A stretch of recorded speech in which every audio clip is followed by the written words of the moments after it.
ఎన్నికలు అంటేనే హామీలు.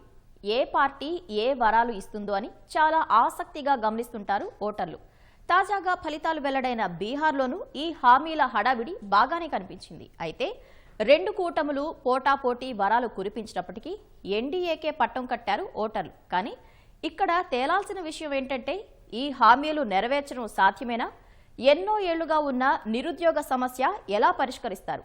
అసలు ఎన్డీఏ ముందున్న సవాళ్లు కర్తవ్యాలు ఏంటి అన్నవి కూడా పరిగణలోకి తీసుకోవాల్సిన అంశాలు. మరింతకీ సంకల్ప పత్రం పేరిట బీహార్లో ఎన్డీఏ ఇచ్చిన హామీలేంటి, వాటి అమలుకు చేయాల్సిందేమిటి, ఆ పూర్తి వివరాలు ఈ స్టోరీలో.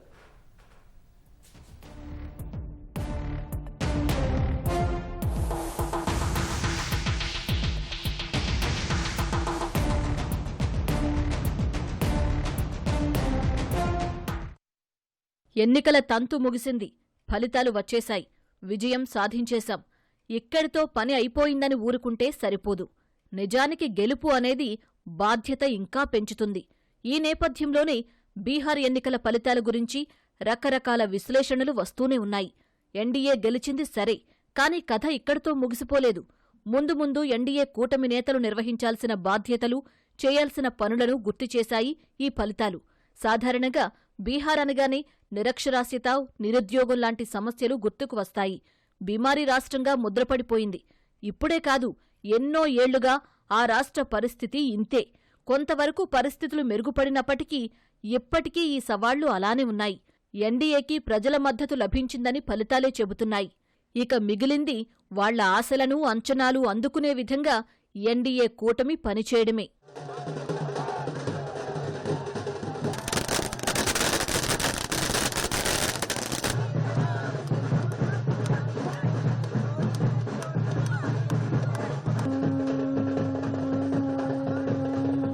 ఎన్డీఏ మేనిఫెస్టో చూస్తే రాష్ట్రంలోని యువతకు 1 కోటి ప్రభుత్వ ఉద్యోగాలు, ప్రతి జిల్లాలో మెగా నైపుణ్య కేంద్రాల ఏర్పాటు, కేజీ 2 పీజీ వరకు నాణ్యమైన ఉచిత విద్య, ఏడాదికి 1,00,000 వరకు సంపాదించేలా 1 కోటి మంది మహిళలను లఖ్పతి దీదీలుగా మార్చడమే లక్ష్యమన్నారు.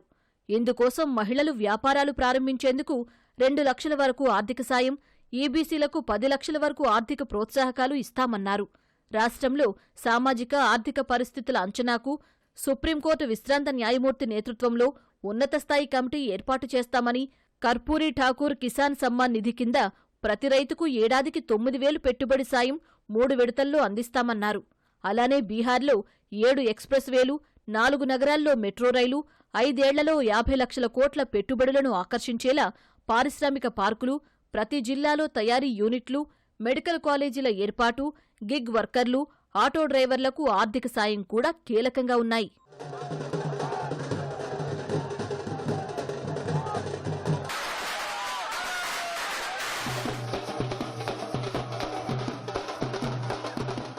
ముందుగా 1 కోటి ఉద్యోగాల సంగతి చూస్తే నిజానికి ఇన్నేళ్ల నిరుద్యోగ సమస్య పరిష్కారం అన్నంత ఈజీ కాదు. అందుకే బీహార్ ఎన్నికలు జరిగిన ప్రతిసారీ ఫలితాలకు సంబంధించిన నిర్ణయాత్మక అంశాల్లో తప్పనిసరిగా నిరుద్యోగం అంశం ఉంటుంది. దాదాపు 2.5 దశాబ్దాలుగా ఇంతే. ఓటు బ్యాంకును ఇది ఎంత ప్రభావం చూపుతుందన్న విశ్లేషణలు తరచూ వినిపిస్తూనే ఉంటాయి. అయితే ఈసారి ఇవి ఇంకాస్త ఎక్కువ జరిగాయి. ఇంతగా ప్రభావం చూపించడానికి కారణాలు ఉన్నాయి. లెక్కల పరంగా మాట్లాడితే పీరియాడిక్ లేబర్ ఫోర్స్ సర్వే ప్రకారం బీహార్లోని పట్టణాల్లో నిరుద్యోగ రేటు 9.6% మేర ఉన్నట్టు తేలింది. ఇవి ఈ ఏడాది జులై నుంచి సెప్టెంబర్ మధ్యకాలంలో తేలిన లెక్కలు. జాతీయ సగటుతో పోల్చుకుంటే ఇది చాలా ఎక్కువ. ఇక గ్రామీణ ప్రాంతాల్లోనూ 4.3% మేర నిరుద్యోగం ఉందని ఇదే సర్వే లెక్కలు చెబుతున్నాయి. ఏది ఏమైనప్పుడు కూడా పేద ప్రజలు ఎక్కువగా ఉన్నటువంటి బీహార్కి ఎన్డీఏ ప్రభుత్వము, నితీష్ కుమార్ ప్రభుత్వం ఇచ్చినటువంటి హామీలను పూర్తి స్థాయిలో నెరవేర్చాల్సినటువంటి అవసరం ఉంది. ఆ హామీలతోటే ఇవాళ బీహార్లో ఎన్డీఏ పూర్తి ఆధిపత్యాన్ని కనపరిచింది. బీహార్ రాజకీయ చరిత్రలో ఒక రికార్డు మెజార్టీతోటి 200కు పైచిలకు శాసనసభ స్థానాల్లో గెలిచి విజయం సాధిస్తుందనేటటువంటి విషయం. కాబట్టి కేంద్రంలో ఉన్నటువంటి మోడీ ప్రభుత్వము, కొత్తగా మళ్ళీ బీహార్లో ఏర్పడబోయేటటువంటి నితీష్ కుమార్ ప్రభుత్వము బీహారీ ప్రజలకు ఇచ్చినటువంటి హామీలను పూర్తి స్థాయిలో నెరవేర్చాల్సినటువంటి బాధ్యత ఆ పార్టీల పైన ఉంది అనేటటువంటి అభిప్రాయాలు వ్యక్తమవుతున్నాయి. ఇప్పుడు అందరి ప్రశ్న ఒకటే, ఆ స్థాయిలో ఉద్యోగాలు ఎలా సృష్టిస్తారు అని. స్థానికంగా చక్కెర కర్మాగారాలు ఏర్పాటు చేసి ఉద్యోగాలు అందిస్తామన్న హామీలు బీహార్లో ఎన్నికలు వచ్చిన ప్రతిసారీ వినిపిస్తూనే ఉంటాయి. అయినా ఎలాంటి మార్పు రాకపోవడం వల్ల యువత కాస్త అసహనంగానే ఉంది. ఆ మధ్య ఎడ్యుకేషన్ డెవలప్మెంట్ ఆఫీసర్స్కి సంబంధించి 930 పోస్టులు పడితే దాదాపు 10 లక్షల మంది దరఖాస్తు చేసుకున్నారు. అంటే అక్కడ పోటీ ఏ స్థాయిలో ఉందో అర్థం చేసుకోవచ్చు. బీహార్ జనాభాతో పోల్చితే అక్కడ ఉన్న ఐటీఐల సంఖ్య కూడా చాలా తక్కువ. ప్రభుత్వ రంగంలో 150 వరకు, ప్రైవేటుతో కలిపితే 1350 వరకే ఐటీఐలు ఉన్నాయి. ఈ కారణంగా కూడా నిరుద్యోగం పెరుగుతోందన్న అభిప్రాయాలు ఉన్నాయి. మరి ఈ సమస్యను కూటమి ప్రభుత్వం ఎలా పరిష్కరిస్తుందనేదే కీలకంగా మారింది.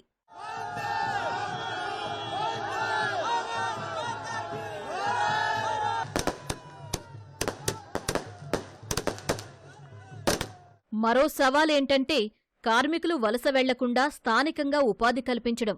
నిజానికి బీహార్ని లేబర్ సప్లయర్ రాష్ట్రంగా పిలుస్తారు. అంటే ఇక్కడి నుంచే దేశం నలుమూలలకు కార్మికులు వెళ్లి పనులు చేస్తూ ఉంటారు. వాళ్లకు సొంత రాష్ట్రంలో ఉపాధి లేక ఇలా వేరే రాష్ట్రాలకు వలస వెళుతున్నారు. తక్కువ కూలీ తీసుకోవడం, ఎక్కువ పనిచేయడం లాంటి వాటి వల్ల బీహార్ కూలీలకు మార్కెట్లో డిమాండ్ పెరుగుతూనే ఉంది. కానీ ఇక్కడ గుర్తించాల్సిన విషయమేంటంటే బీహార్లో అసలు ఎందుకు ఉపాధి దొరకడం లేదు అని. అందుకు ఒకే ఒక కారణం పారిశ్రామికీకరణ లేకపోవడం. ఎక్కడైతే పరిశ్రమలు అభివృద్ధి చెందుతాయో అప్పుడు స్థానికంగా ఉపాధి అవకాశాలు దొరుకుతాయి. కాని బీహార్ ఈ విషయంలో వెనకబడుతోంది. ఈ నేపథ్యంలోనే రానున్న 5 ఏళ్లలో 50 లక్షల కోట్ల రూపాయల పెట్టుబడులు వచ్చేలా పారిశ్రామిక హబ్లు ఏర్పాటు చేస్తామన్న హామీ అమలు కీలకమవుతోంది. ఎన్డీఏ ఇచ్చిన మాట మేరకు ఆ పని గనక చేయగలిగితే రానున్న 5 ఏళ్లలో ఆ రాష్ట్రం ముఖచిత్రమే మారిపోతుంది. లేదంటే మాత్రం విమర్శలు మూటగట్టుకోవాల్సిందే. ఎన్నికలకు ముందే మఖాని బోర్డు ఏర్పాటు చేయడం ఒక రకంగా వారికి కలిసొచ్చే అంశమే. ఇదే తరహాలో మరెన్నో ప్రాజెక్టులు పట్టాలు ఎక్కించాల్సిన అవసరం ఉందక్కడ. ఒక విశ్లేషణ ప్రకారం బీహార్లో ఎన్డీఏ ఇచ్చిన హామీలన్నింటినీ నెరవేర్చాలంటే కనీసం 37,000 కోట్లు అవసరమవుతాయని అంచనా. అంటే అదనంగా ఇంత బడ్జెట్ని ప్రత్యేకంగా కేటాయించాల్సి వస్తుంది. ఒకప్పుడు మిల్స్కి హబ్గా ఉండేవి బీహార్లోని పలు ప్రాంతాలు. కానీ ప్రస్తుతం ఆ మిల్స్ పరిస్థితి దారుణంగా ఉంది. కొత్త కార్మికులు ఎవరూ చేరడం లేదు. పాతవారికి జీతాలివ్వలేని దుస్థితి. అందుకే ఇక్కడి వారంతా పొరుగు రాష్ట్రాలకు వెళ్లి ఉపాధి వెతుక్కుంటున్నారు. ఆ సమస్యకు ఓ పరిష్కారం చూపాలి.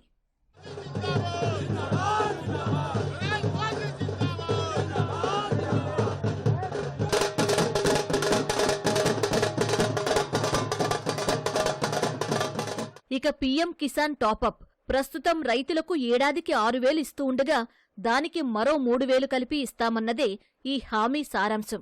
ఈ హామీ నెరవేర్చాలంటే అదనంగా 22,000 కోట్ల మేర ఖర్చవుతుందని అంచనా.